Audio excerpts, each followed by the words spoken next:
କାହାର ହୃଦୟ ଭାଙ୍ଗି କ୍ଷମା ମାଗିବା ବହୁତ ସହଜ, କିନ୍ତୁ ନିଜର ହୃଦୟ ଭାଙ୍ଗିଲା ପରେ ଅନ୍ୟକୁ କ୍ଷମା କରିବା ବହୁତ କଷ୍ଟ।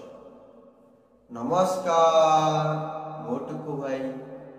ଆଜିର ସୁଚରିତା ଆରମ୍ଭ କରିବା ପୂର୍ବରୁ ଦୟାକରି ମୋ ଭିଡ଼ିଓଟିକୁ ଲାଇକ୍ ସବସ୍କ୍ରାଇବ୍ କରିବାକୁ ଭୁଲିବେ। ଏକତା ହିଁ ଶକ୍ତି। ସର୍ବେ ଭବନ୍ତୁ ସୁଖିନ, ସର୍ବେ ସନ୍ତୁ ନିରାମୟା, ସର୍ବେ ଭଦ୍ରାଣୀ ପଶ୍ୟନ୍ତୁ, ମା କଶ୍ଚିତ୍ ଦୁଃଖ ଭାଗୋ ଭବେତ୍। ଓମ୍ ଶାନ୍ତି ଶାନ୍ତି ଶାନ୍ତି। ଆପଣଙ୍କ ପାଇଁ ଦିନଟି ମଙ୍ଗଳମୟ। ଓମ୍ ଜଗନ୍ନାଥ ଶରଣ। ଆମର ସ୍ୱାଭିମାନ ସତ୍ୟ ସନାତନ।